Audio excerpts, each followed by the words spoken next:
TV Câmara, Campinas. Boa tarde, 16h01 e mais uma transmissão ao vivo vai começar agora aqui na TV Câmara Campinas.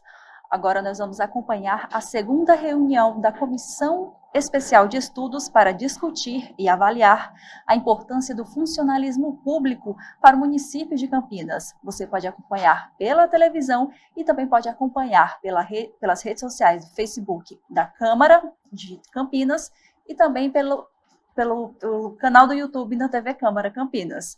Quem vai presidir essa reunião é a vereadora Guida Calisto, que vocês passam a acompanhar agora.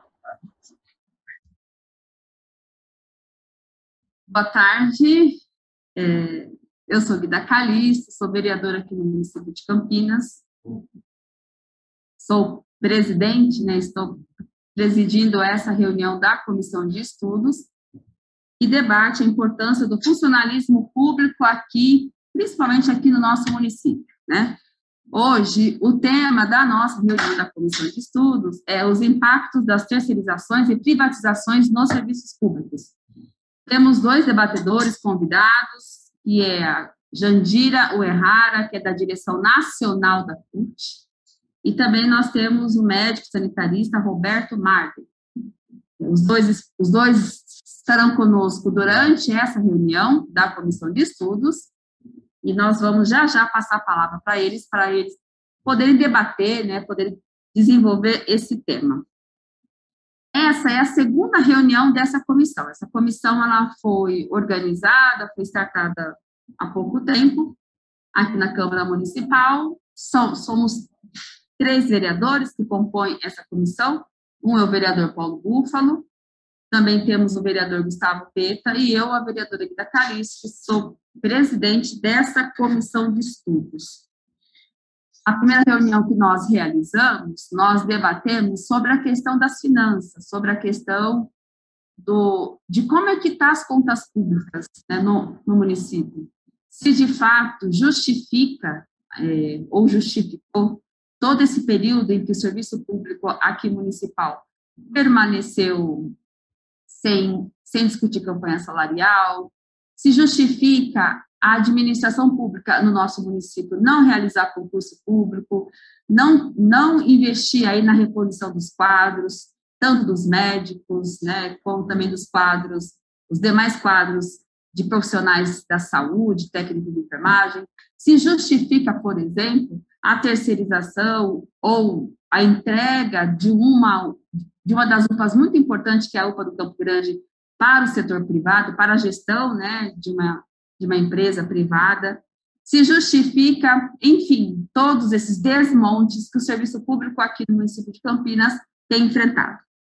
E hoje nós seguimos com essa pauta, com essa agenda, e o tema hoje, como eu já disse, é sobre a privatização e a terceirização no serviço público.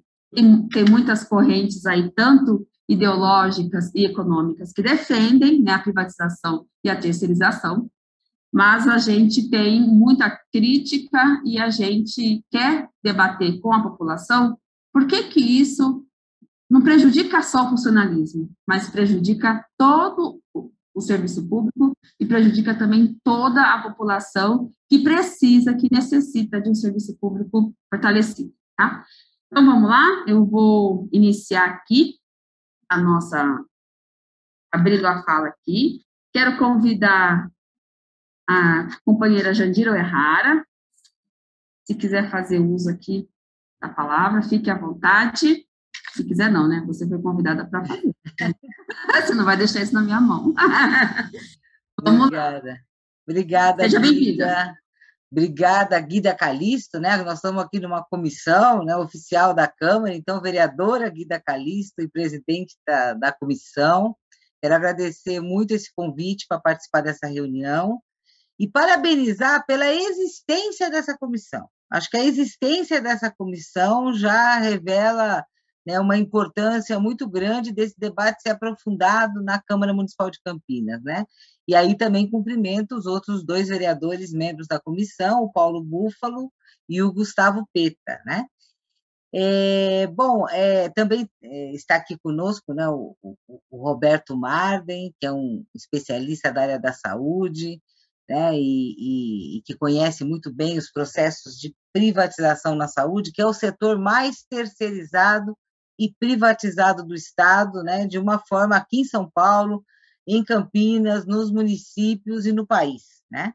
Então, eu optei por abordar aqui um pouco da estrutura do arcabouço neoliberal que sustenta, né, legalmente, que dá suporte a esses processos de terceirização.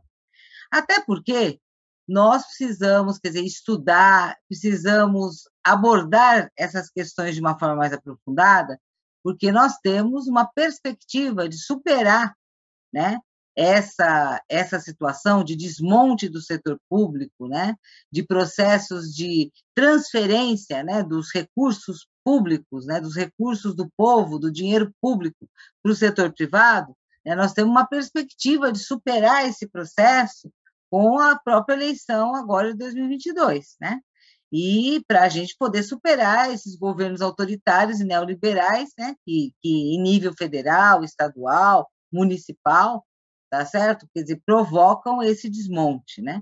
Agora, a gente sabe que enfrentar essa estrutura neoliberal, desprivatizar, desterceirizar o Estado, exige um imenso enfrentamento político e um conhecimento também aprofundado de como são esses processos.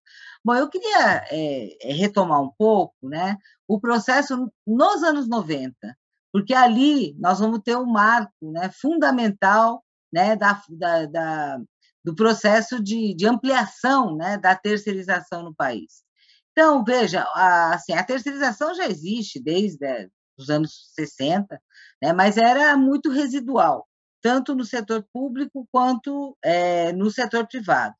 Mas nos anos 90, né, ganha uma força no meio empresarial, tá certo? Com os processos de reestruturação produtiva, né, que começaram especialmente nas grandes automobilísticas, tá certo? Aquele processo todo, né, do toyotismo, né, que naquele momento, quer dizer, conceitua, né, esse processo de descentralização de atividades empresariais, né, para outra empresa, tá certo?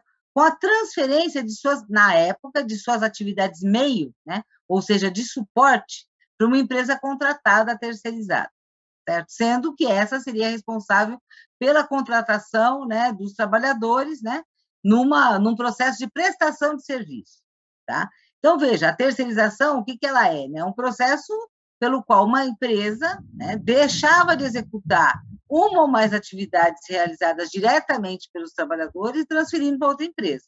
Nesse processo, o trabalhador terceirizado, né, ele presta o serviço numa empresa onde ele não possui vínculo empregatício.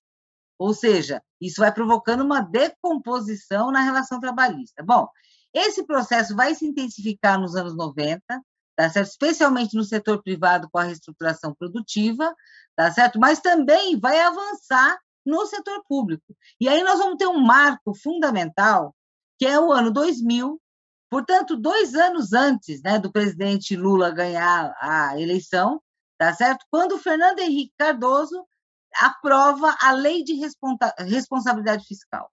Quero enfatizar muito isso, porque a Lei de Responsabilidade Fiscal, ela é o que sustenta o princípio da terceirização no setor público. Tudo que vem depois, em termos de legislação, é sua radicalização, né? Então, veja, a Lei de Responsabilidade Fiscal é o quê? É um manual, vamos dizer assim, de conduta, né, para os gestores municipais, do Estado e nível federal, tá certo? Com vários limites que eles têm que respeitar, porque se não respeitar, tem graves punições, tá? Especialmente no que se refere às despesas com pessoal. Então, veja, coloca limites, tá?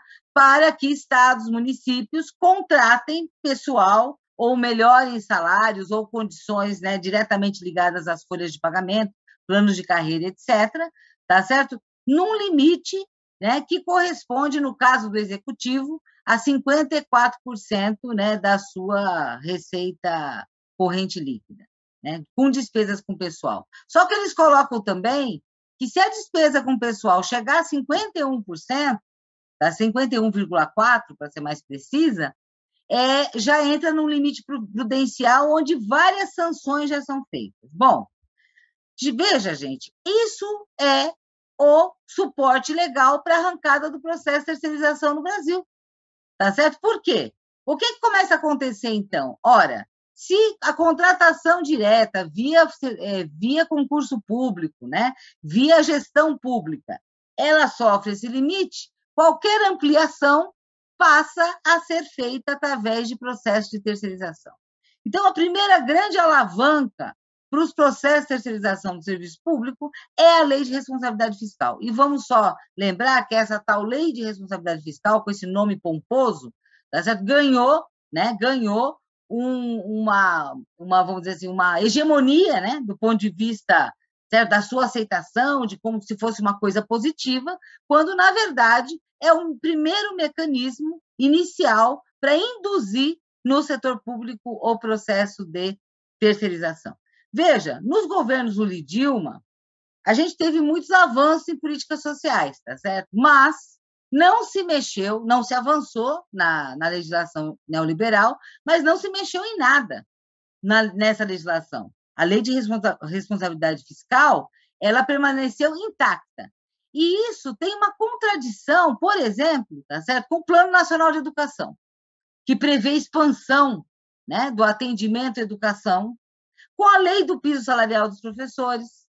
Tem uma contradição que está colocada e que a gente conviveu com ela, né, durante os governos progressistas, durante os governos Lula e Dilma, que era justamente um arcabouço neoliberal, né, principalmente centrado na lei de responsabilidade fiscal, tá, e uma série de políticas sociais e de aumento, né, da responsabilização do Estado, né, nas políticas públicas, né? Então, só para dar um exemplo, né, do que aconteceu assim em municípios, em vários. Por exemplo, a questão do direito à creche, né? Aí uma comunidade, né, uma organização acionava o Ministério Público, né? Bom, precisamos de creche, tá certo? E daí o Ministério Público fazia lá um termo de ajuste de conduta com o município. Qual que era a saída que o município tinha para rapidamente atender? A terceirização do serviço da educação infantil dos primeiros anos das creches. Veja que é nesse período que também vai ampliar enormemente, né, a terceirização na educação, principalmente nesse setor do atendimento à educação infantil. Tem relação com essa questão, tá certo? Bom, com o golpe, né, se intensificaram ainda mais os ataques ao serviço público, tá certo? E aí nós temos que ter clareza de que todos esses ataques têm dois objetivos, né, principais: privatizar o Estado, passando para os capitalistas o que dá lucro, isso é, transferir o dinheiro arrecadado do povo, né, arrecadado a riqueza, né, e transferir para o setor privado, para o capital. Como é que se faz isso? De três formas, basicamente, né? Basicamente, processo de terceirização, processos de privatização e processos de desoneração fiscal, né? Só para a gente saber, o Estado de São Paulo, sob os governos tucanos, né, desde o Alckmin, Dória, tá certo? É o lugar no Brasil onde isso foi feito da forma mais radical. Hoje, se você for estudar o orçamento de São Paulo, na saúde, na educação, o conjunto, né? Além de um déficit imenso, né, que chega a quase 200 mil, né, funcionários públicos, tá certo? O processo de transferência é o maior, se utilizando desses três mecanismos, né? Isso lá desde o governo Covas, em 95. Privatização, desoneração fiscal e terceirização, principalmente via as OS da saúde. Bom, com o golpe, isso ainda vai se aprofundar do ponto de vista dessa estrutura legal, né? Então, vamos lá. Emenda Constitucional 95 é o congelamento dos investimentos públicos por 20 anos, mas garantindo o pagamento da dívida pública, certo? Ou seja, mais um elemento de radicalização daquele princípio que está colocado na Lei de Responsabilidade Fiscal, né? Bom, aí daí nós vamos para frente, tá certo? Ainda durante o golpe, a aprovação da lei da liberação das terceirizações em todos os setores, inclusive no serviço público.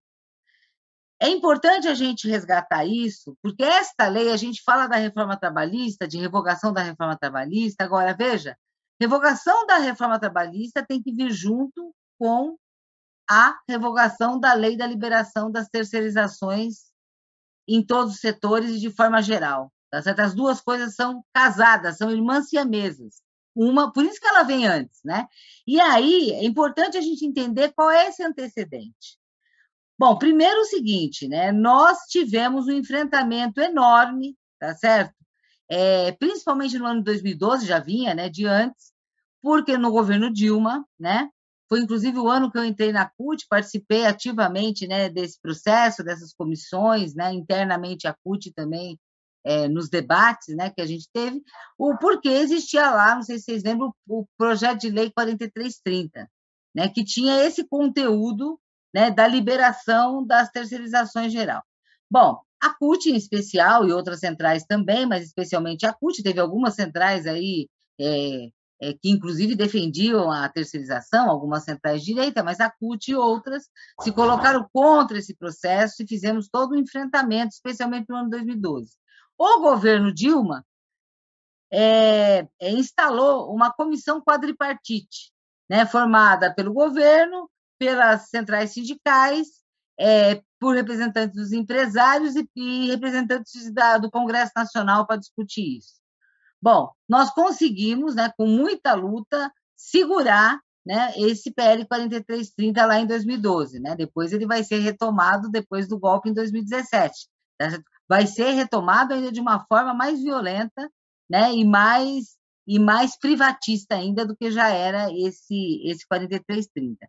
Bom, lembrar também que um antecedente político importante desse processo foi em 2013, que a Confederação Nacional da Indústria, a poderosa CNI, ela lançou um documento que é muito interessante de se ler, que são as 101 propostas da CNI para o Brasil. Tá?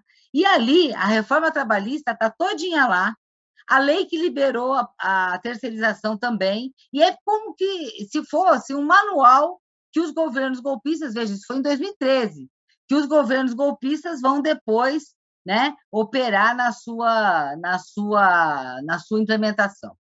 Essa mesma proposta, o empresariado da indústria apresentou para a eleição de 2014, e a questão da terceirização é central nesse processo. Né? Bom, o golpe veio, tá certo? Foi o modo que as classes dominantes do empresariado encontraram para impor seu programa, né, de destruição de direitos e tal. E o que se fez logo de início? No início de 2017, né, abril de 2017, antes, portanto, da reforma trabalhista, tiraram da gaveta um projeto de lei lá, que estava esquecido, sobre terceirização, de 98, que estava paralisado. Ele foi colocado de volta, por quê? Porque ele estava em fase final de tramitação. E a sua aprovação seria muito mais rápida, tá certo? Do que retomar aquele 4330 de 2012 que a gente tinha conseguido barrar. E foi isso que eles fizeram, né? Sem audiência, sem nada, atropelando todos os processos parlamentares, eles aprovaram, né, a liberação geral da terceirização, né, antes da própria reforma trabalhista, né? Bom, o que esse projeto fez? Essa lei, ela confere liberdade total para contratar empresas prestadoras de serviços de terceiros, seja para atividade fim, seja para atividade meio. E mais, admite, tá certo, que uma empresa, inclusive, não tenha nenhum empregado direto. Não precisa ter nenhum funcionário, nenhum empregado. Pode viver só de processo de terceirização e de quarteirização, que, diga-se de passagem, né, a gente pode caracterizar como aluguel de pessoas. Veja, se isso é extremamente danoso na iniciativa privada, provocando, tá certo, uma precarização total, né, da condição do trabalhador, tá certo? Perda de direitos, rebaixamento salarial, a massa salarial caiu muito, é claro que ela é variável a depender dos setores, né, após esse processo.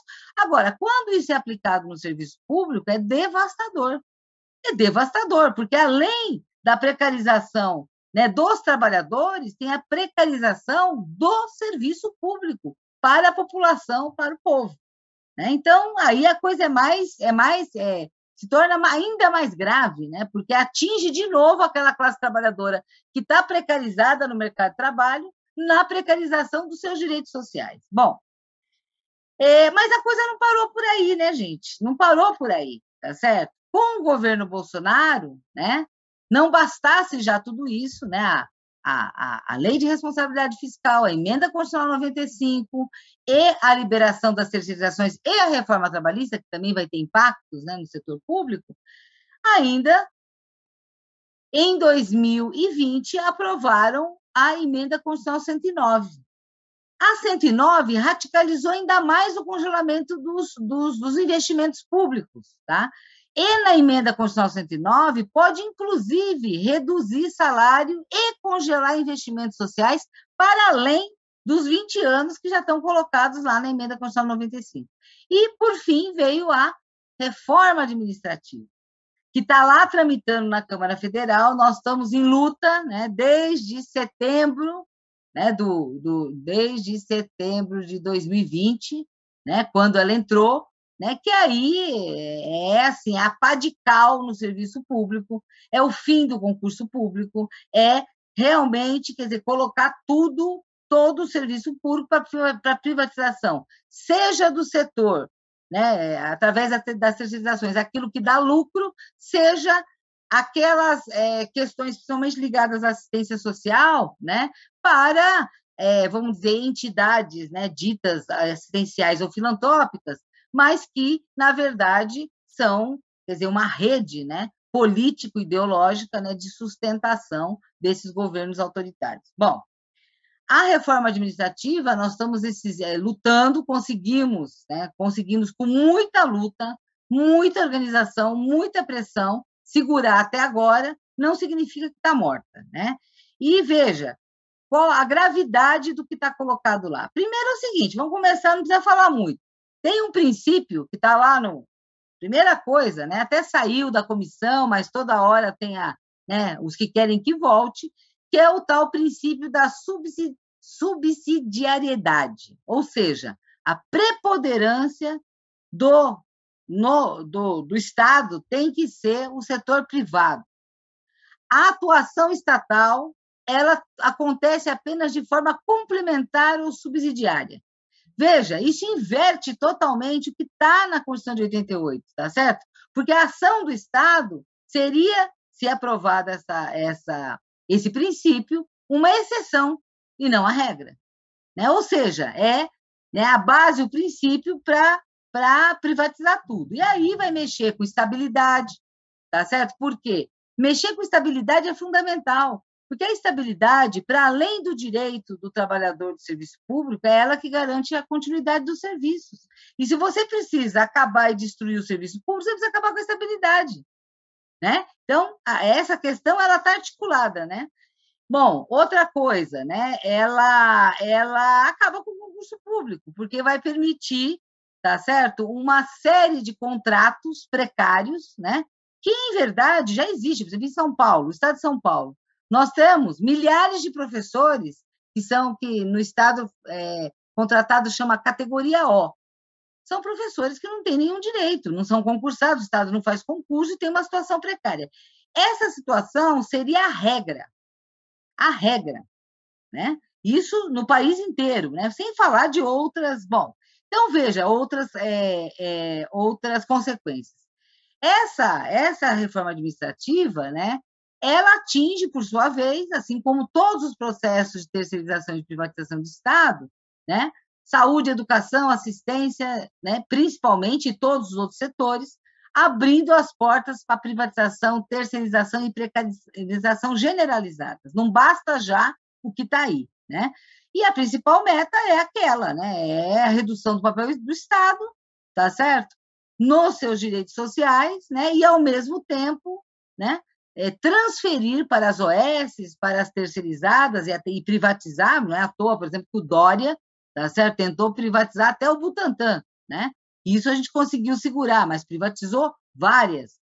Não é à toa que agora nós estamos tendo processo nacional, né, de privatização do setor elétrico, mas isto, seu Geraldo Alckmin fez aqui até 2006, em São Paulo, né? Então, São Paulo é o grande laboratório, por isso que a luta política, esses debates que a gente faz, são fundamentais, porque é daqui, né, que se implementa tudo primeiro, né? São Paulo está para o Brasil, né, em termos de neoliberalismo, que o Chile representava para a América Latina, né? Então, veja a nossa responsabilidade em fazer o enfrentamento aqui em São Paulo.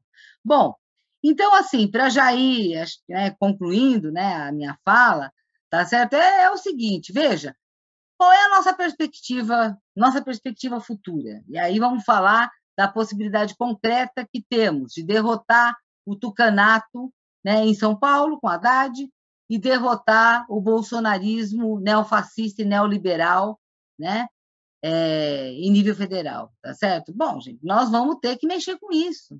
É impossível ter uma ampliação das políticas sociais, tá certo? Dos direitos do povo, sem mexer com esse arcabouço neoliberal, que começa na Lei de Responsabilidade Fiscal.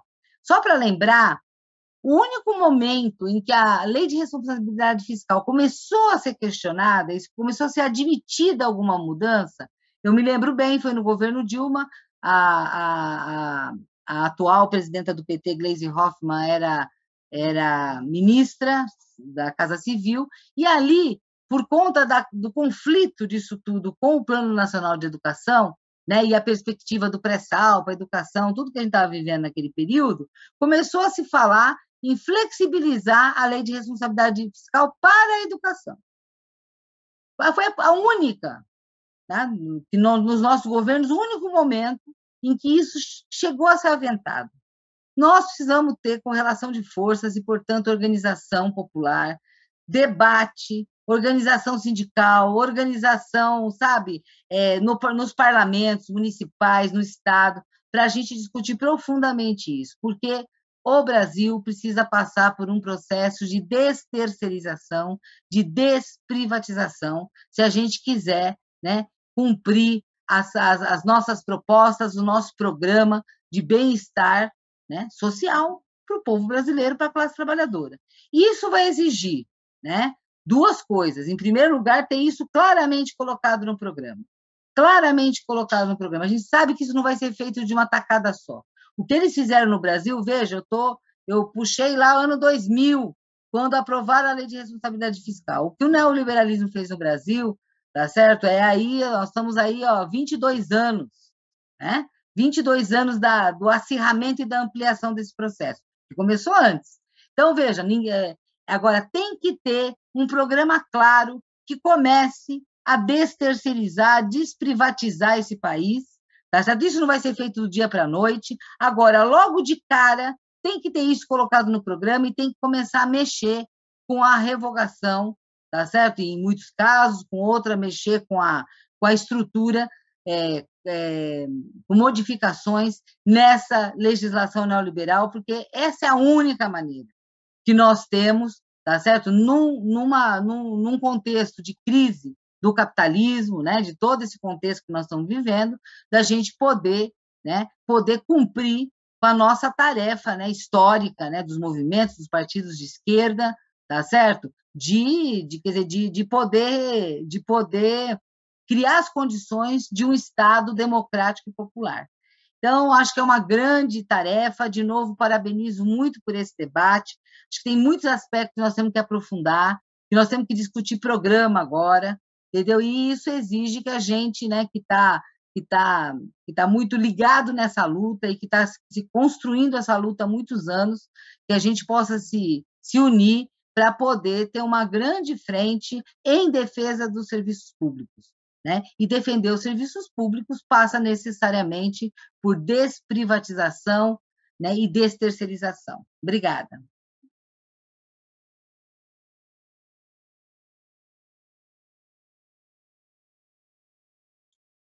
Obrigada, Jandira. Bom, antes de eu passar aqui para o Robenildo, desculpa, o Roberto Marten, eu quero registrar a presença do Rubenildo, que representa aqui o mandato do vereador Paulo Búfalo, que também está conosco. O vereador não pôde participar, mas aí tem a sua assessoria que está atenta aqui também a essa reunião da comissão de estudos. Então, agradecer aqui a Jandira, né, por ela ter usado aí, feito a explanação, dado esse histórico do que é a terceirização, a privatização, principalmente no Estado brasileiro, e o quanto isso tem prejudicado muito, principalmente os trabalhadores e a população. E agora, então, eu vou passar a fala para o médico, Dr. Roberto Marden Soares, que é médico e também servidor público, né, doutor? Aqui do município de Campinas. Roberto é um querido nosso, que está sempre me socorrendo quando tem as pautas da saúde, que muitas vezes eu fico um pouco perdida, qual que deve ser o nosso posicionamento, está sempre orientando o nosso mandato para ter um posicionamento correto, um posicionamento aí na defesa da população, na defesa dos serviços públicos. Roberto, obrigada por você ter aceitado o convite e fique à vontade.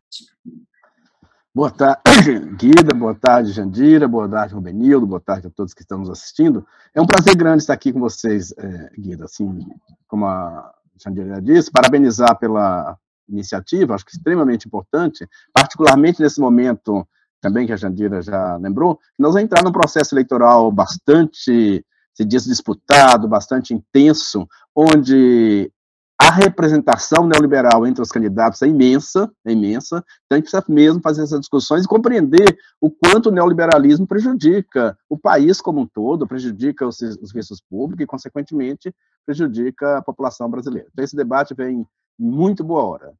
A Jandira já fez um belo pano de fundo, deu uma bela contextualizada, o que facilita bastante a compreensão dos prejuízos que terceirizações, privatizações traz no campo da saúde. Então, já facilita bastante o meu trabalho.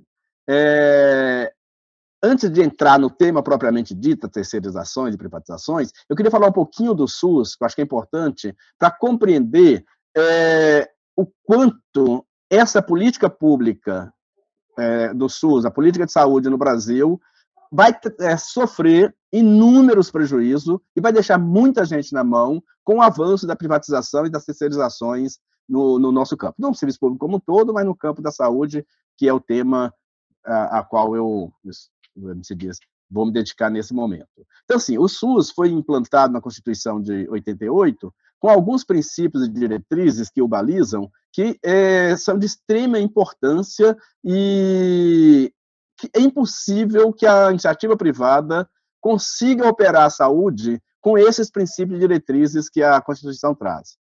Então, o primeiro deles, a questão da universalidade, que a gente pode traduzir como a saúde é um direito de todos e dever do Estado. Ou seja, esse princípio, traduzindo de uma maneira mais simplista, é o que me garante que eu posso ir no centro de saúde e chegar lá e tem que ser bem atendido, tem que ser atendido com qualidade, tem que ser atendido com respeito, com humanização, porque ninguém está me fazendo um favor, eu enquanto usuário do sistema. Isso está garantido em lei, está garantido na Constituição, na nossa lei maior. Então, esse é um princípio absolutamente fundamental.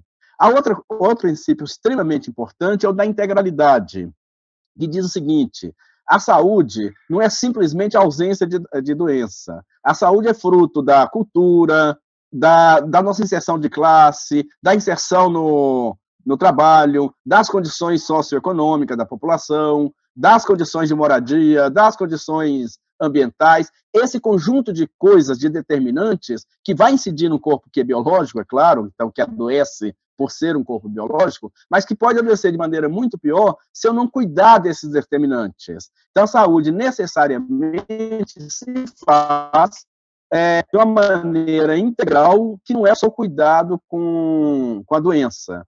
Então, é necessário que eu cuide do meio ambiente, que eu cuide evite doenças no ambiente de trabalho. Isso vai fazer com que eu tenha que cuidar, além do indivíduo doente, de fazer muita promoção, muita prevenção, trabalhar com as comunidades, trabalhar nos territórios, com as populações mais mais vulneráveis, trabalhar intersetorialmente, porque só assim eu dou conta dessa chamada integralidade, compreender que a saúde não é só ausência de doença. Então, esse é outro princípio absolutamente fundamental para a gente que é da área da saúde. Um terceiro princípio que eu considero de extrema importância, eu não vou falar de todos, vou falar de 4, é a equidade. É dizer que eu só posso fazer saúde de qualidade, eu só posso garantir que a população brasileira caminha para uma igualdade no campo da saúde se eu tratar os desiguais como os desiguais. Ou seja, se eu investir mais onde precisa mais, nas áreas mais carentes, para as populações mais carentes ou mais vulneráveis, como a população de pretos, a população LGBTQI+, os pacientes em sofrimento mental, que são populações extremamente vulneráveis. Então, se eu quero uma saúde com mais igualdade, eu tenho que investir na equidade. Eu tenho que ser equânime, tenho que investir mais para quem precisa mais. E um quarto princípio que eu acho fundamental para a gente compreender o SUS é da participação popular, ou do controle social. É o princípio que diz que para que todos esses outros princípios aconteçam, para que eu tenha uma saúde com equidade, para que eu tenha uma saúde integral, para que eu tenha uma saúde universal de fato, com garantia que as pessoas vão ser atendidas com qualidade, eu preciso ter a população controlando, dizendo quais são as principais estratégias que o governo tem que ter, fazendo a fiscalização, correndo atrás dos governos, porque eu tenho cá comigo que governo, se a gente não pega no pé, tende a acomodar. Então, essa coisa da participação popular, do controle social, é um quarto princípio que amarra os outros 3 que eu citei e que eu acho bastante importante. Tudo isso para dizer o seguinte, é quase impossível que a iniciativa privada, se a saúde nossa fosse inteira entregue à iniciativa privada, que essas coisas acontecessem. Seria impossível a saúde privada se interessar por tratar dos pacientes com sofrimento mental em liberdade. Quando a iniciativa privada que tomava conta da saúde mental no Brasil, eu tratava em hospício, que eram verdadeiras câmaras de tortura, comparado aí aos campos de concentração do Terceiro Reich. É assim que a iniciativa privada cuidava. A iniciativa privada nunca teria a competência e a vontade de tratar a HIV e transformar esse programa nos melhores do mundo, de fazer vacinação, o Programa Nacional de Imunização, como um dos melhores do mundo.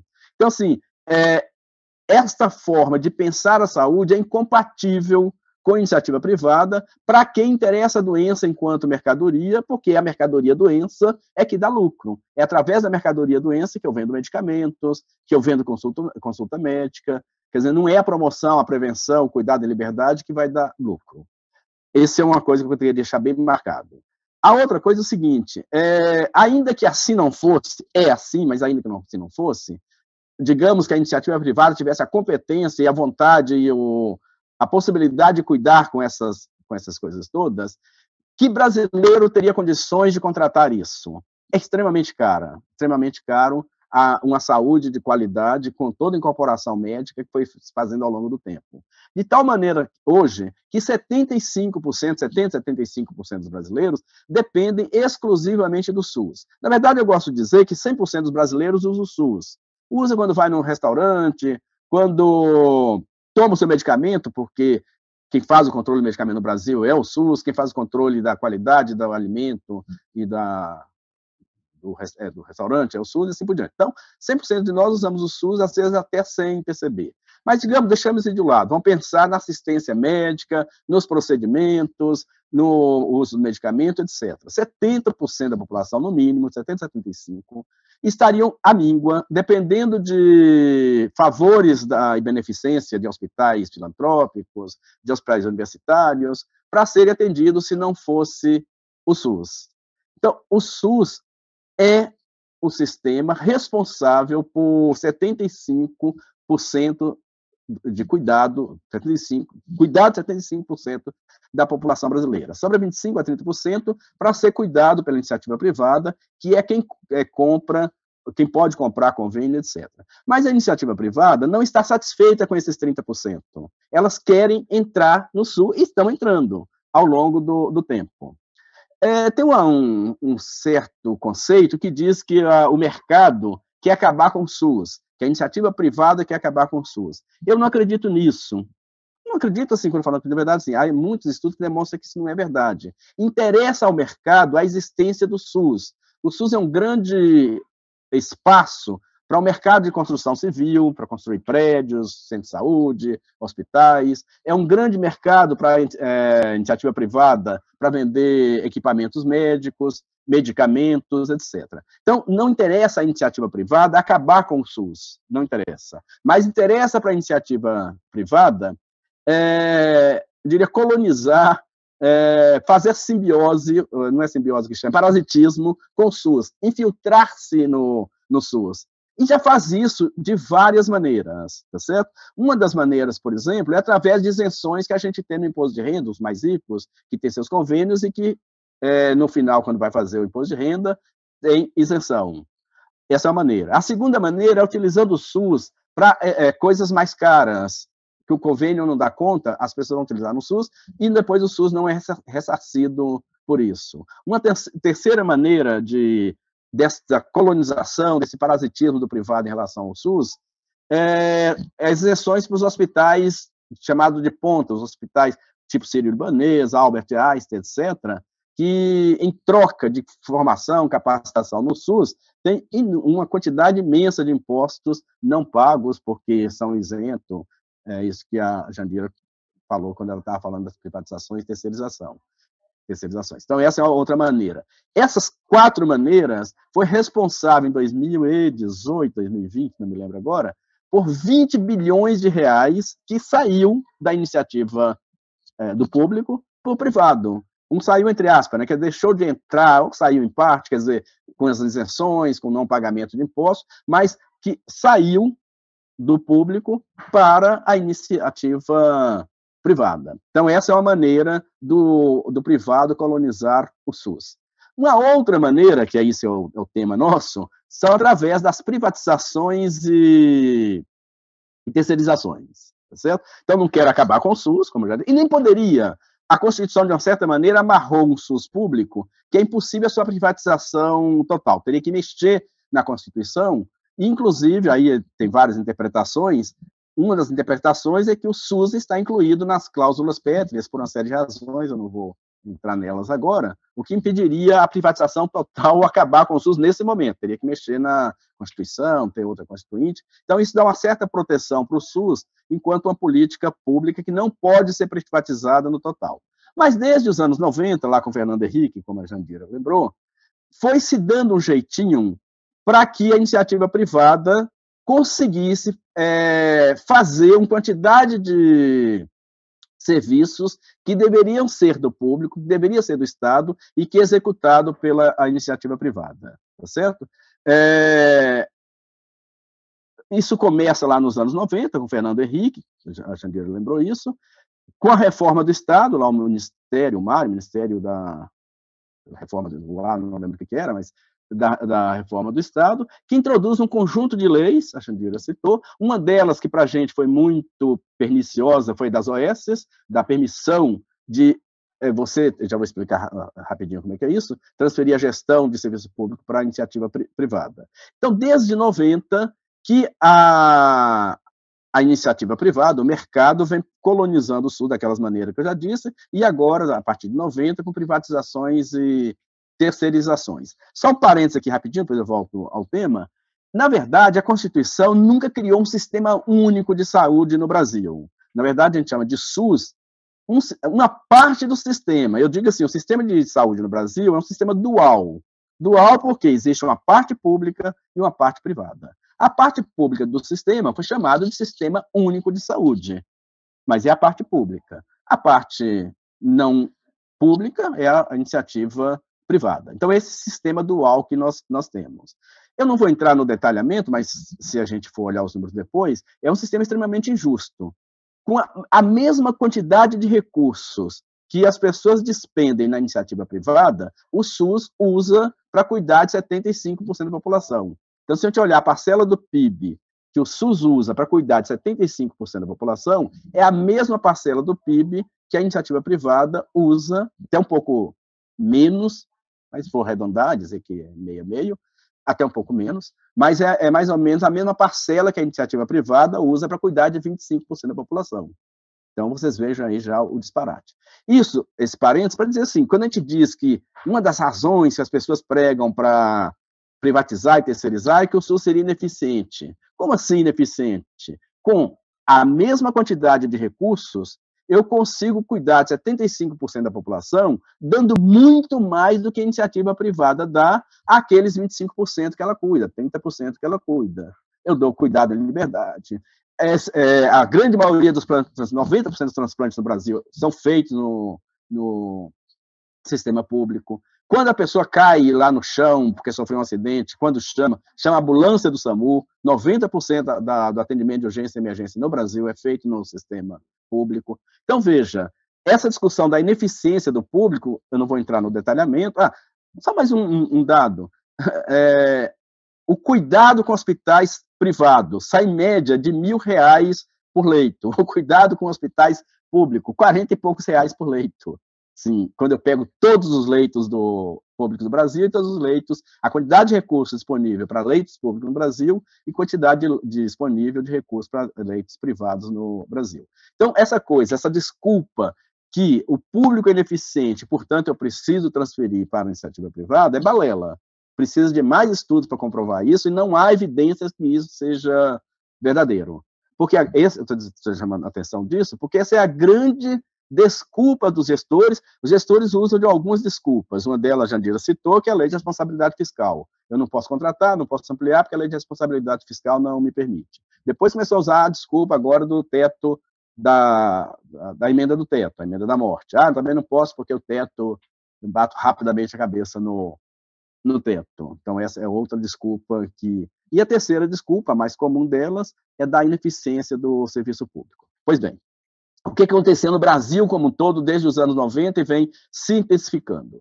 O SUS se mantém, é gratuito para quem vai estar lá na ponta e que vai usá-lo, mas os gestores resolveram ir transferindo para a iniciativa privada tudo que não é atenção básica.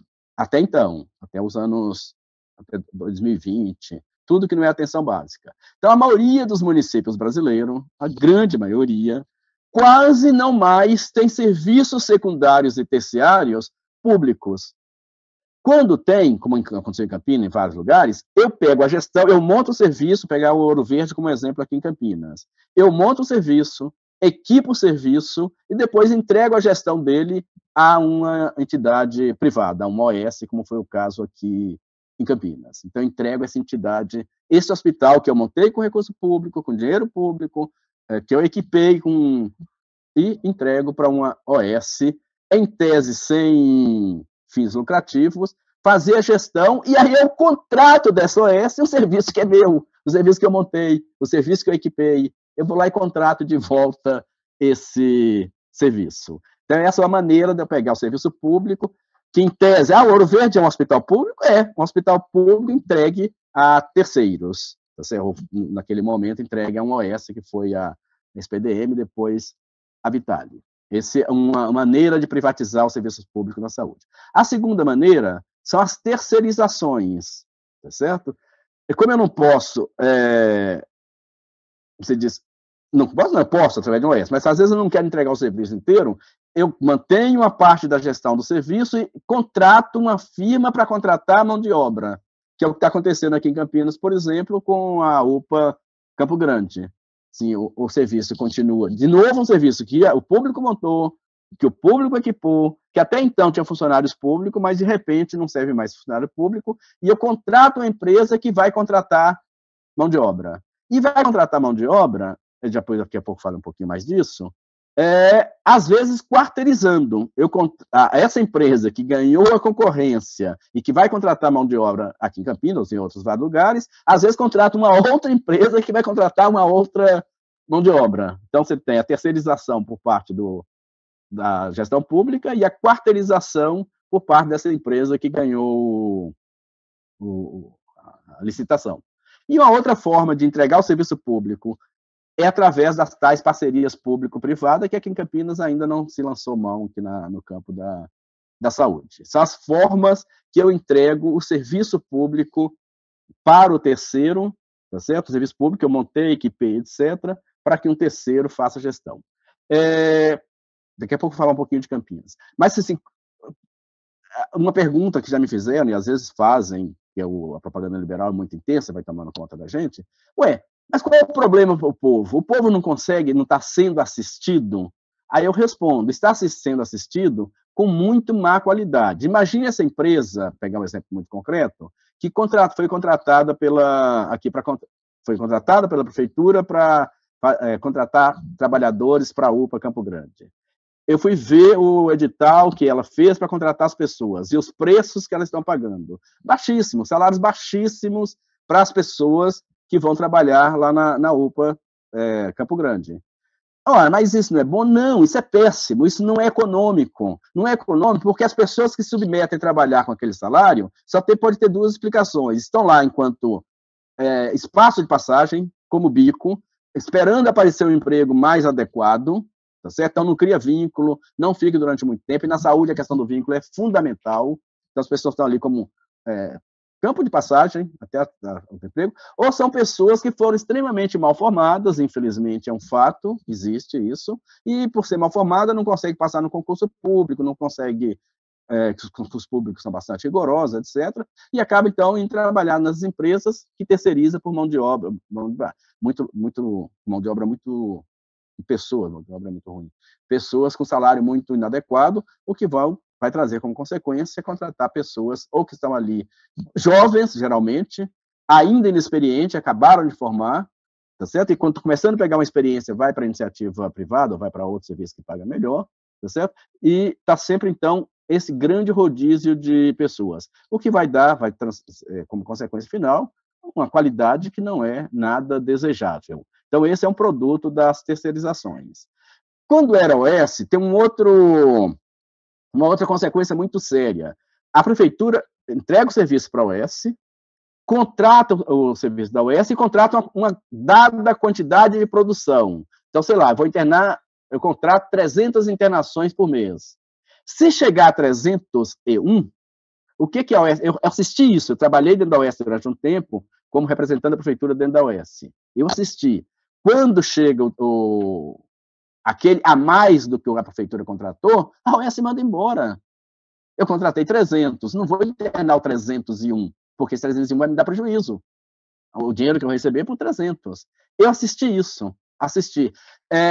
Fechar a leito administrativamente, porque no contrato exigia uma certa quantidade de funcionários por número de leito. Por alguma razão, a prefeitura, sei lá, exigiu mais funcionário, qualquer coisa desse tipo, eu não tinha o número de funcionários suficiente, eu fechava leito. Fechava leito e as pessoas que se danem, eu tenho leito, tem gente para trabalhar no leito, mas fechei administrativamente. Então, chegava o paciente necessitando internação, não era internado, apesar de ter o leito vazio, apesar de ter gente, porque administrativamente o leito estava fechado. Então, isso é um prejuízo que a população não assiste, que está escondido nas paredes das OS. E que no serviço público não é possível. Eu dizia isso. Mário Gatti, a gente reclamava que às vezes tinha, no Unicamp, no Mário Gatti, paciente sendo cuidado no corredor. Ótimo, pelo menos está sendo cuidado. Não está sendo mandado embora. Ótimo, exagero meu, ótimo que essa leito. Mas pelo menos, então, enquanto que a OS nunca ultrapassa o número de pessoas que foram contratadas para garantir uma qualidade no serviço, o serviço público, sim, coloca para dentro, ainda que isso possa trazer algum prejuízo na qualidade, mas pelo menos as pessoas não morrem à míngua, não morrem sem cuidado. Então, para mostrar os prejuízos que às vezes está oculto atrás dessas terceirizações. Estou me estendendo muito, eu vou falar um pouquinho mais aqui de Campinas. A última coisa, quando você contrata, aí uma forma outra de terceirizar, eu não entrego o serviço para um OS ou para fazer para um serviço que vai fazer a contratação de mão de obra, mas contrata o serviço do terceiro. Então, aqui em Campinas, por exemplo, ele contrata o serviço da PUC, contrata o serviço da Beneficência Portuguesa. Então, essa é outra forma de privatização na saúde. Eu contrato a internação hospitalar, contrato um ambulatório de um terceiro, tá certo? Campinas fez uma série de opções de privatizações. A mais comum dela é essa contratação de terceiros. Campinas praticamente abdicou, abriu mão de ter serviços próprios no campo secundário e terciário, hospitalar e de ambulatórios. Então, praticamente, a Secretaria de Saúde ficou reduzida à gestão da atenção primária. Os ambulatórios são fraquíssimos, pouca gente, esvaziado, e cada vez mais esvaziado. Agora fecharam, por exemplo, o serviço de fono de uma das nossas poli, porque vai contratar o serviço de um terceiro, tá certo? Então, essa foi a maneira que Campinas já vem tradicionalmente fazendo para ir terceirizando o serviço, a contratação de serviços de terceiro, da PUC, da Beneficência Portuguesa, como se diz lá, o Hospital de Olhos, e assim por diante. E parte do serviço foi entregue, então, às OS, no caso lá da SPDM e a Vitale, e aí teve aquele escândalo que todo mundo acompanhou da corrupção na época da Vitale, etc, etc. A prefeitura resolveu fazer uma outra forma de encaminhar as privatizações, que foi a implantação da rede Mário Gatti. O que é a rede Mário Gatti? É uma autarquia ligada diretamente ao gabinete do prefeito e não à Secretaria de Saúde, que opera todo o sistema hospitalar e sistema de urgência e emergência da cidade de Campinas. Opera como? Contratando empresas para fazer essa operação. Então, na verdade, o que se criou, através da rede Mário Gatti, foi um sistema de contratações de terceiros, um sistema de contratação de terceirizações. De tal maneira que o Hospital Ouro Verde, por causa do escândalo lá da Vitale, deixou de ser gerida por um OS, passou para a rede Mário Gatti, e tem 19 empresas terceirizadas operando dentro do Ouro Verde. O último número que eu vi era 19, não sei se houve redução ou aumento, mas em torno de 19 empresas contratadas para operar dentro do Ouro Verde. E como a Jandira já lembrou, no passado mais recente, só se contratava terceiros para as atividades meio. Com a mudança na lei, agora eu posso contratar, inclusive, para atividade fins, a maior parte dessas contratações no Ouro Verde são para atividade fins. Serviço de raio-x, clínica médica. E assim, se eu pegar as clínicas, cada clínica entrega uma empresa, o que impede um trabalho em rede, um trabalho mais integrado de uma clínica com outra. Imagine um hospital parasitado por 19 empresas que não se conhecem, os diretores de um não é o diretor do outro, não se conversam, não tem nenhum protocolo que faça com que eles trabalhem mais ou menos integrado, cada um dá tiro para o seu lado. Imagine o prejuízo que isso traz do ponto de vista da qualidade para a população. Então, a rede Mário Gatti, criada com esse objetivo, começou lá com Ouro Verde, mantém o Mário Gatti mais ou menos público, mas isso não deve demorar muito, porque o objetivo dela é terceirizar.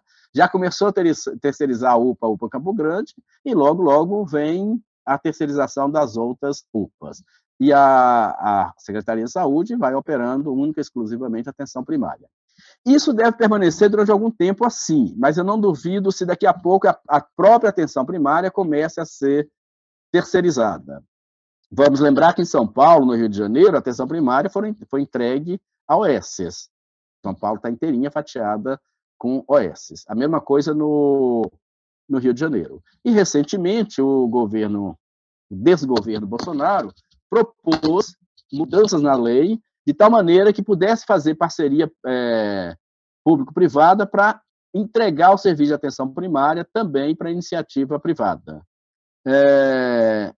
A outra coisa que o governo Bolsonaro tem feito nessa direção é, por exemplo, incentivando a existência de planos de baixo custo, plano de saúde que oferece poucos serviços. Então, o que acontece? A população, em certa medida, migra para esses planos, tá certo?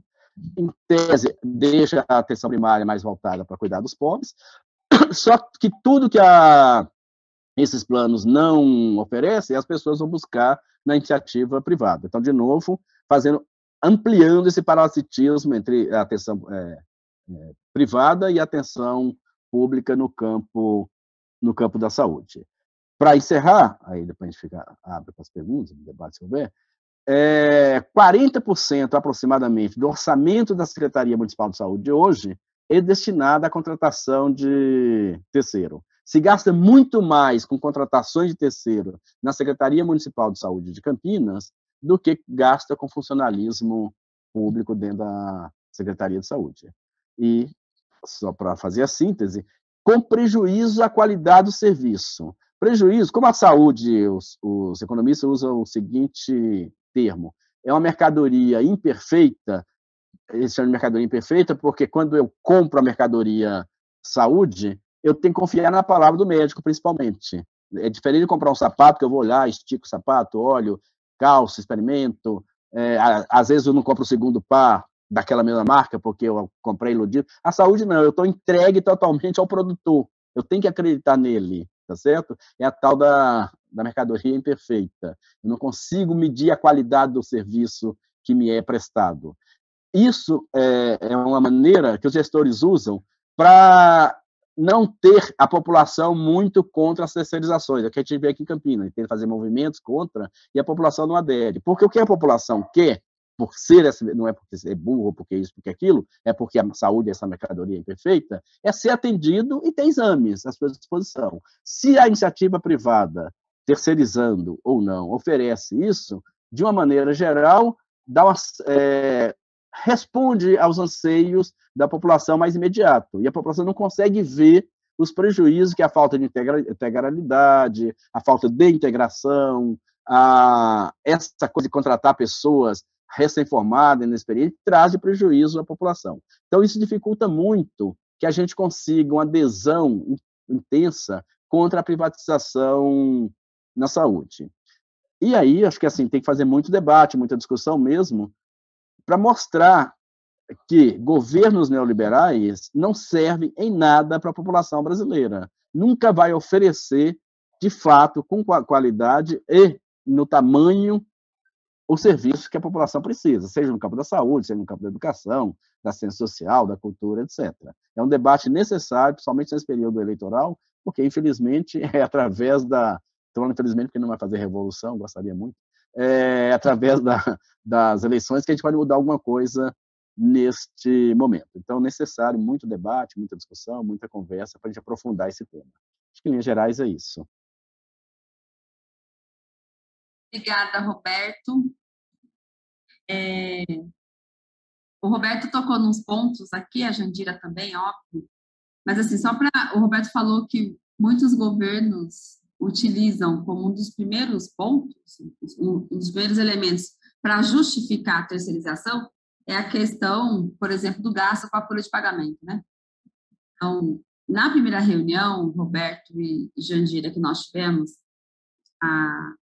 vieram aqui 2 economistas, a Fernanda Serralho e o Pio, o José Pio Romeira, e eles relataram, e eles apresentaram para a gente como é que estão as finanças públicas do município, né? Então, como vocês tocaram nesse ponto, aí eu acabei buscando esses dados aqui no meu celular. Olha só, a planilha aponta que o gasto com a folha de pagamento com servidores públicos, em 2017, estava em torno de 50,3%. Em 2018, esse número caiu para 46,4%. Em 2019, caiu mais um pouquinho, ficou em torno de 43,7%. Em 2020, a folha de pagamento, gasto com servidores públicos, a folha de pagamento da prefeitura, ficou em torno de 38,6%. Agora, 2021, ela fecha em 31,9%. Então, veja, na pandemia, a gente observou aqui que os municípios, eles reduziram muitos gastos, né? Ao mesmo tempo, não apresentaram nenhum projeto de socorro à população. E aí, a gente pode até apontar aí os pequenos produtores, os pequenos comerciantes, aquele setor que foi mais impactado com a pandemia. Então, o município de Campinas, além de ter reduzido o gasto com a folha de pagamento, não apresentou nenhum projeto para socorrer a população, não ampliou o número de serviço público, número de servidores, né? Não ampliou aí o número de vagas em salas, atendimento aí nas escolas. Só teve aí um aumento, né, na sua arrecadação, como a gente acabou comprovando nessa reunião que a Fernanda participou. Nós percebemos ali que o município está com uma situação financeira bastante confortável e, ao mesmo tempo, não apresenta nenhuma política de socorro à população. E aí, o Roberto tocou em alguns pontos sobre aqui o município, por exemplo, a questão da saúde na UPA do Campo Grande. O Roberto falou muito bem, foi contratada uma empresa acho que é do nome Cisne, né, Roberto? Se eu não me engano, e a contratação dessa empresa com relação aos seus profissionais, assim, é de dar medo. Baixíssimo salário, e para todos os cargos ali que a gente viu, técnico de enfermagem, enfermeiro, médico, salário muito, muito reduzido, e a gente sabe que isso nos preocupa muito, porque isso não dá uma garantia para nós de um atendimento com qualidade, principalmente numa região, num território que é periférico, que é distante, que é uma região de muita vulnerabilidade, com uma população muito vulnerável, e que a gente precisa ter um serviço, principalmente de saúde, fortalecido em condições de atender essa população nas suas necessidades. Mas temos também, por exemplo, e aí citando aí a questão da saúde, mas a gente tem outros exemplos, como está sendo agora a situação na educação. As trabalhadoras do serviço de limpeza das escolas estão tendo que enfrentar constantemente ausência de pagamento, falta de pagamento do vale de transporte, né, e dos seus benefícios todos.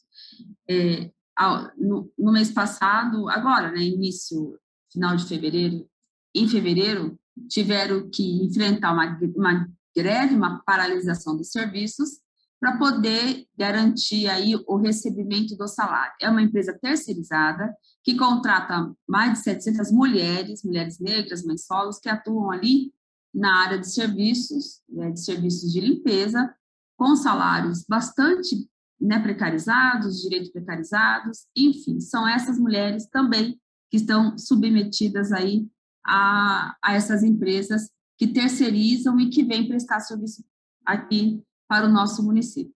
Mas também já tivemos outras situações, não só as escolas, mas outras situações também, né, de terceirizadas em outros espaços públicos aqui do município. Então, a gente vê, mais uma vez, que as experiências que nós estamos tendo com essas instituições que terceirizam, que vêm prestar serviços públicos, né, terceirizados nos nossos espaços públicos, nas nossas instituições, escolas, hospitais, no SUS, enfim, eles não correspondem com a necessidade que nós temos, né? Não prestam serviço de qualidade, muitas vezes, e não atendem adequadamente na nossa necessidade em ter um serviço público fortalecido.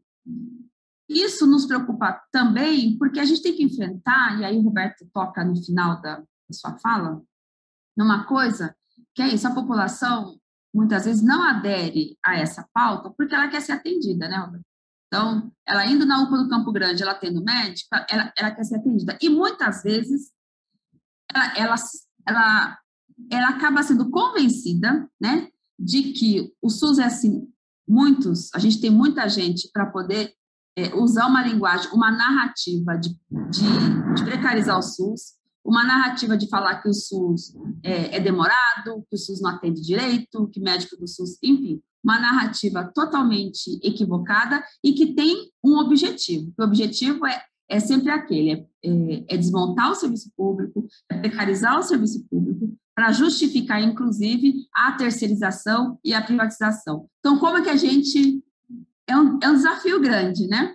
Eu acho que é um desafio grande porque nós temos aí um conjunto, como a Jandira falou, um arcabouço, vamos dizer assim, de instituições, de rede de comunicação, que a todo momento coloca para a população que a terceirização, que o serviço privado é melhor, e desqualificando o serviço público. Muitas vezes a população até deixa de lutar pelo seu direito, né? Até não adere a movimentos de lutas, a movimentos de fortalecimento do serviço público e de exigência da garantia dos seus direitos, porque acha que o que é público não presta. Então, isso é uma angústia que a gente tem, uma angústia muito grande, e governos que cada vez mais aderem a esses projetos privatistas, a projetos da terceirização e que nos prejudicam muito. E aí eu falo com muita tranquilidade que é o que acontece aqui no município de Campinas. Sou vereadora aqui e recorrentemente nessa casa chega projetos que vêm aí atender a pauta, a demanda da elite empresarial da cidade, vem atender uma agenda que não é a agenda do serviço público, não é a agenda da população, não é a agenda para atender aqueles que mais precisam. Então, é uma angústia muito grande para nós. Mas eu usei esse tempo aí para dar um pouco esse desabafo e para poder voltar para vocês, e se vocês quiserem fazer aí o uso da fala novamente e fazer as considerações finais, também para a gente poder ir encerrando. A gente tinha a ideia aqui de passar um vídeo, né, um vídeo que o professor que prestou serviço aqui no município de Campinas por muito tempo, acabou se exonerando porque prestou concurso na cidade da Praia Grande, e ele foi para lá, e chegando lá, esse professor, ele teve contato com uma realidade bem diferente. Lá na cidade do litoral, né, da Praia Grande, é uma cidade, acho que 3 vezes menor que a cidade de Campinas, e lá a ampla maioria dos servidores públicos são estatutários, são concursados.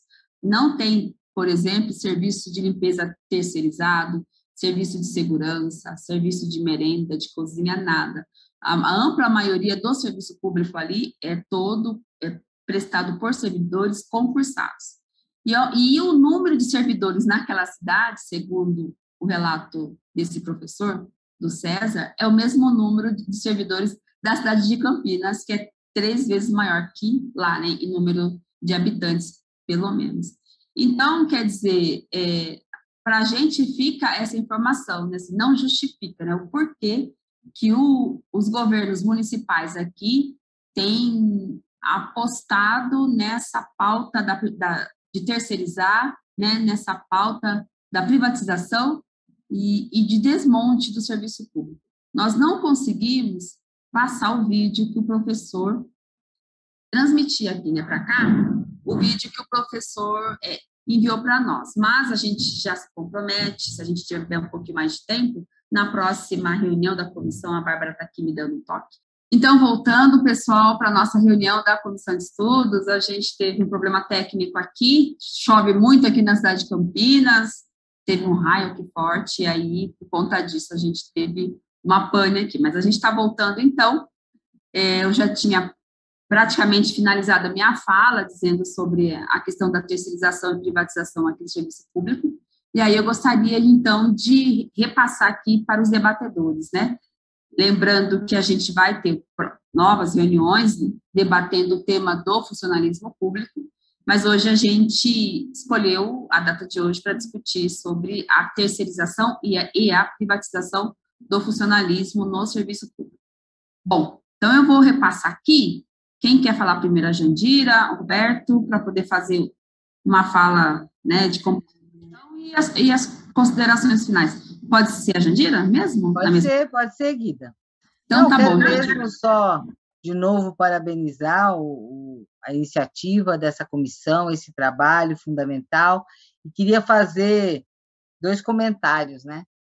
Primeiro, essa situação que você colocou, financeira, fiscal, né, em Campinas, e dizer o seguinte, que assim, há pouco tempo tive alguns planejamentos aí municipais com o DIEESE, e essa é uma situação da maioria dos municípios, né, fruto do processo de terceirização, então essa redução, né, das despesas, né, com o pessoal direto, tá certo? E, portanto, uma margem para poder iniciar um processo de desterceirização, né, ou seja, condições fiscais para isso, e também, né, que existem municípios, você deu o exemplo da Praia Grande, eu tive há algum tempo, aí, uns 2 meses em Araras, que é aí na região, né, de Campinas, e eu fiquei muito surpresa, porque em Araras, além também, não o nível de terceirização é praticamente nenhum, inclusive na coleta de lixo e no transporte público, né? Veja, quer dizer, um município que tem, salvo engano, uns 140 mil habitantes, tá certo? Ou seja, né, não é um município pequeno e que consegue, quer dizer, que a própria municipalidade dê conta, né, de todo o atendimento do setor público. Então, ou seja, mesmo com toda essa estrutura legal, neoliberal, que é para induzir, né, ao processo de terceirização, existem formas, né, de fazer, quer dizer, de fazer diferente, né, e de fazer processos de resgate, tá certo? Do serviço público, realmente público, que não esteja à mercê, né, como o Roberto bem colocou, né, dos condicionantes do lucro, né?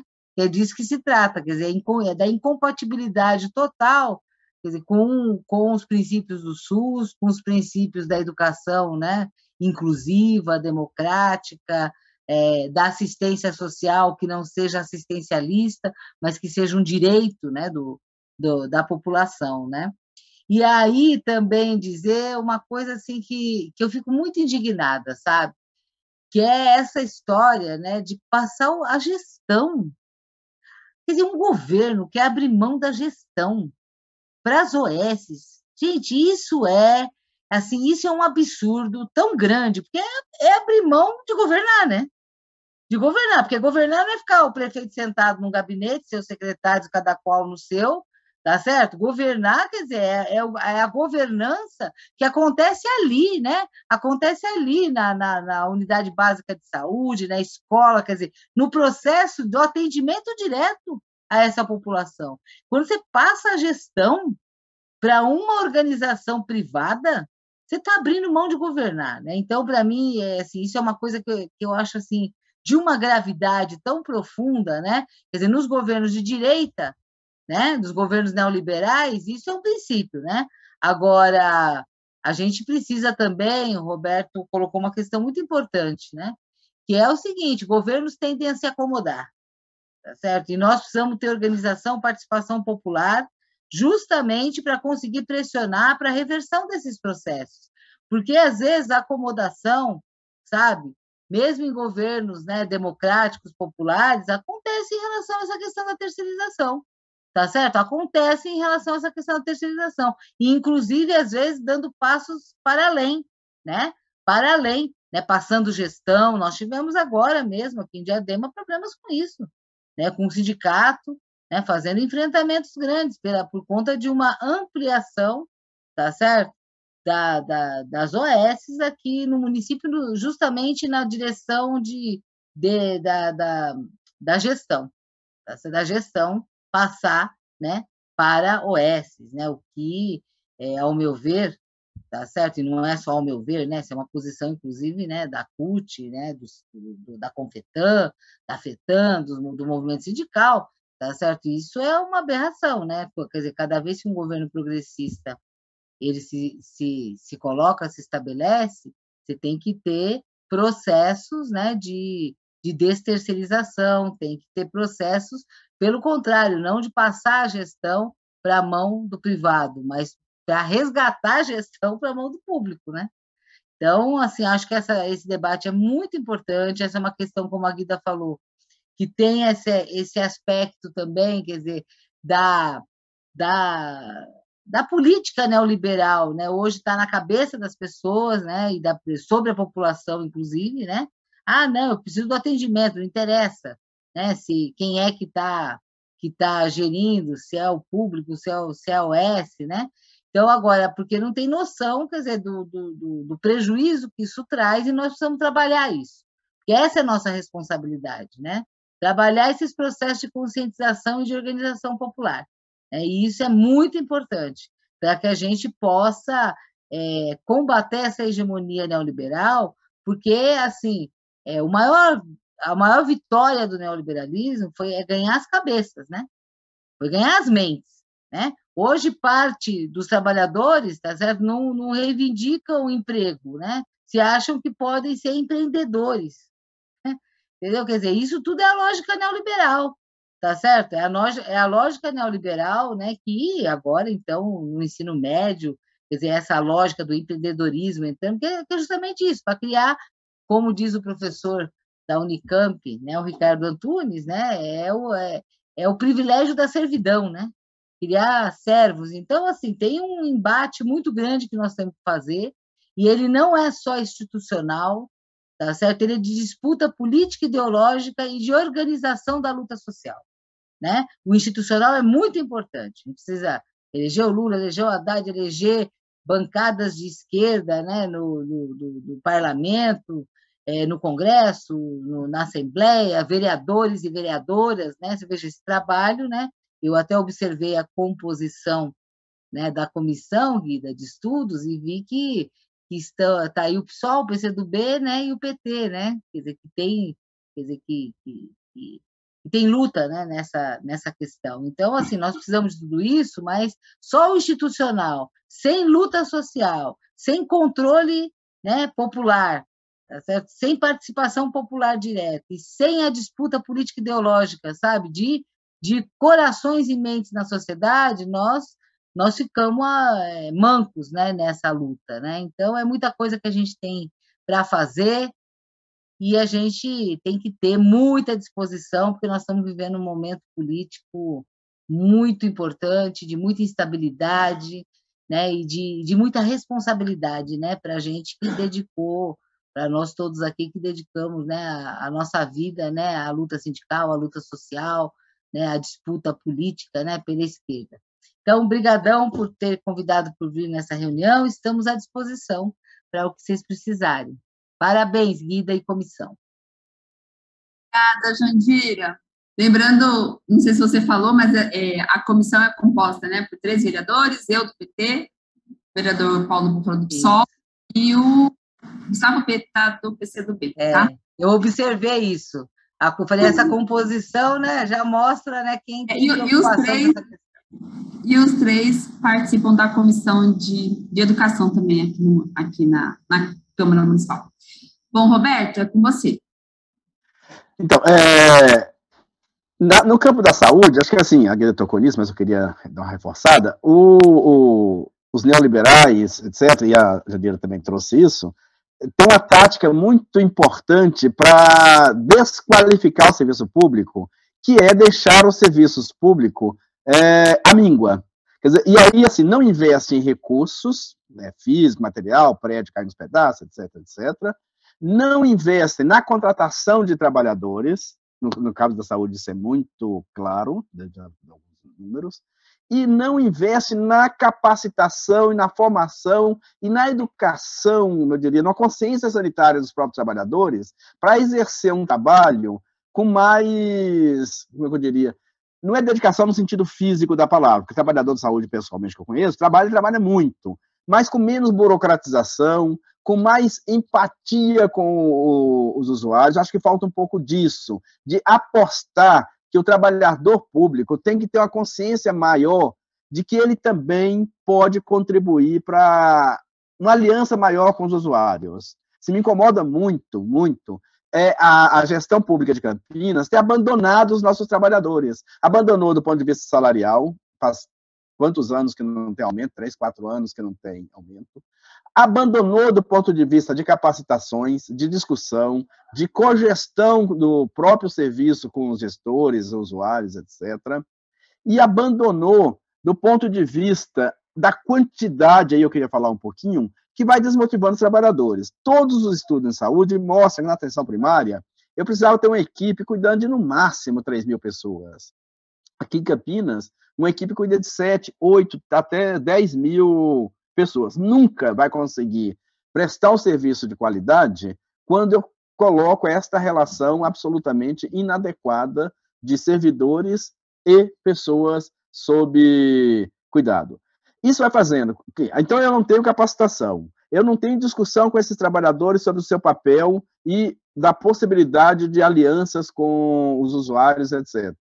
Isso vai criando um caldo de cultura no serviço público, de desqualificação, que se transforma, por exemplo, em violência. Aqui em Campinas tem sido comum violência de usuários contra trabalhadores e vice-versa, tá certo? Este abandono do serviço público é um caldo de cultura imensa para entregar serviços para a iniciativa privada e não ter a população discutindo sobre isso, porque, olha, eu ia no serviço público e não era atendido adequadamente, que entrega, então, a iniciativa privada e vão ver se melhora. Então, essa, para mim, é um caldo de cultura importante que nós, da esquerda, temos que avançar. Ontem a gente estava discutindo no Movimento Popular de Saúde, e das discussões que está fazendo, assim, uma que a gente tem que avançar muito é na aliança entre trabalhadores e usuários. Uma aliança que não é de esconder os problemas, mas discuti-los abertamente e ver como é que, em aliança, a gente consegue avançar e superar um conjunto de problemas do serviço público, de tal maneira que a população sinta que nós, trabalhadores do serviço público, somos aliados e não inimigos. Porque, assim, hoje a dificuldade de acesso é tamanha, e aí fica o trabalhador responsável por isso, e esses gerencialistas que são contratados para fazer a gestão, não são gerentes, não são gestores, pouco se lixa com isso. E, pelo contrário, gosta que isso aconteça, porque essa é uma boa desculpa para entregar no serviço privado. E, por último, só para encerrar, assim, de fato, a luta institucional é absolutamente necessária, a gente ter programas adequados, que superem esse monte de problemas que nós estamos apontando aqui, mas ela é insuficiente. Quer dizer, se a gente não conseguir fazer a contra-hegemonia, porque o neoliberalismo é isso, se tornou hegemônico no mundo, quer dizer, e faz com que a população, de um modo geral, uma parte de nós, da população, etc., ache que deixar de ser servidor público, por exemplo, e dirigir o Uber, etc., é ser empreendedor. É a servidão que o Ricardo Antunes se refere, tá certo? Quer dizer, o neoliberalismo conseguiu implantar na nossa cabeça a tal da meritocracia e dizer que se a gente não consegue avançar é porque nós não tivemos o mérito suficiente, porque não fomos capazes, a culpa é nossa. Se a gente não fizer essa discussão e mostrar que não existe mérito para uma população carente, uma população vulnerável, que vive nessas favelas. Eu trabalhava em periferia de saúde de Campinas. Aí eu ficava olhando crianças, que eu chamo assim, gênios, crianças super inteligentes, e eu fico pensando, qual o destino dessa criança? Daqui a pouco está trabalhando, provavelmente a chance de abandonar a escola é imensa para ajudar na família, famílias muito desestruturadas por causa das condições sociais, pobreza, etc. Assim, que mérito eu posso esperar de pessoas criadas nessas condições, tá certo? E aí a gente acha que não venceu porque não teve o mérito, porque não se esforçou, e os neoliberais estão plantando isso na cabeça da população, que a responsabilidade é individual, que se as pessoas não conseguirem avançar, a culpa é deles, e que o Estado é paternalista, que o Estado não ensina a pescar, fica dando peixe, etc. Esse discurso, se a gente não conseguir superá-lo, é muito difícil que a gente consiga, só pelas vias institucionais, fazer as mudanças. Até porque boa parte dos nossos gestores, mesmo de esquerda, como a própria Jandira já citou, embarca nessa discussão. Eu lembro que alguns anos atrás, quando eu era gestor, eu estava discutindo não ter OS em Sumaré, onde eu era secretário de saúde, era complicado, porque gestores de cidades do PT tinham OS, tá certo? Tinha, implantava, e o prefeito discutia, a gente discutia, e aí ficava... Então, eu estou querendo fechar com isso, assim, a luta institucional é importante, votar em bancada de esquerda é importantíssimo, ter presidente de esquerda é importantíssimo, etc., mas é insuficiente. A gente precisa ganhar a guerra cultural, a guerra ideológica. E é ideológica mesmo, né? Porque às vezes tem uma certa infernização da palavra, demonização da palavra ideologia. É isso, nós temos que fazer a discussão ideológica mesmo e mostrar que não tem futuro para esse país, não tem futuro para a população mais pobre, a população mais carente, a população mais vulnerável, para todos nós, mas particularmente para essas populações mais vulneráveis, enquanto a gente tiver a hegemonia do capital, do neoliberal, sobre nossas cabeças. Aí, acho que é isso. É isso, Roberto? É isso. Obrigada, então. Obrigada, Roberto. Obrigada, Jandira. Obrigada ao Robenildo, que está aqui também, assessor, aí representando o mandato do vereador Paulo Búfalo, que acompanha a comissão aqui conosco. Nós tínhamos aqui, a gente conseguiu ter acesso ao vídeo, né, que o professor César, que está lá na Praia Grande, fez para a gente, um depoimento de como ele encontra o serviço público lá naquela cidade. Mas, infelizmente, aqui a energia está tá oscilando muito e a gente está com medo de dar uma pane, então a gente não vai conseguir passar hoje, então a gente vai encerrar. Mas no dia 11, né, na próxima semana, dia 11, 1h30 da tarde, a gente vai ter uma nova reunião da Comissão de Estudos, que vai debater o tema funcionalismo público, né, o plano de cargos, jornada, dados sobre cargos, e demanda e déficit do funcionalismo. E a gente entende que, com certeza, o vídeo do professor César vai ser muito bem aproveitado também nesse tema, porque tem tudo a ver, mais uma vez, vai falar sobre o déficit de funcionários, vai falar sobre o número de funcionalismo que está atendendo a população em Campinas, enfim. Então, ele vai ser um ótimo material para a gente também fazer esse comparativo e a gente poder somar aqui nesse debate. Então, eu quero agradecer mais uma vez, aqui botando para a tela aqui dentro do computador, agradecer mais uma vez aqui, acho que a Jandira já saiu, deve estar chovendo lá também, agradecer a Jandira, agradecer o Roberto, foi um tema bastante importante, nós vamos, com certeza, Roberto e Jandira, nós vamos incluir essa temática no nosso relatório, acho que na próxima reunião da Comissão de Estudos, nós vamos ver se a gente consegue também aprovar aqui quem vai ser o relator, porque nós fizemos já 2 reuniões, né? Então a ideia nossa é aprovar também um relator dos vereadores para poder fazer esse relatório, porque a gente interessa muito que a gente tenha aqui, na finalização dessa comissão, um relatório robusto, que venha trazer dados e que possa ser aproveitado para a gente poder continuar a nossa luta aí em fortalecimento do serviço público, tá? Então, obrigada Rubinildo, obrigada Roberto, obrigada Jandira e obrigada a todas e todos que acompanharam a gente até esse momento pela TV Câmara. Também deixo aqui o meu agradecimento aos servidores dessa casa, aos técnicos aqui da TV, que fizeram de tudo para garantir que a gente conseguisse finalizar aqui essa transmissão. Boa sexta, bom final de semana, cuidem-se e vacinem-se. Obrigada, pessoal. 17h40 da tarde, encerramos mais essa transmissão ao vivo da segunda reunião da Comissão Especial de Estudos para discutir e avaliar a importância do funcionalismo público em Campinas. Como a própria vereadora Guida falou, tivemos que encerrar mais cedo hoje, tivemos fortes ventos aqui, que atrapalhou um pouco a nossa transmissão, mas toda essa discussão vai ficar disponível no site, no canal do YouTube da TV Câmara, no Facebook da Câmara Municipal de Campinas, e próxima semana já vai acontecer a 3ª reunião desta comissão. Nossa programação continua e espero que vocês fiquem conosco.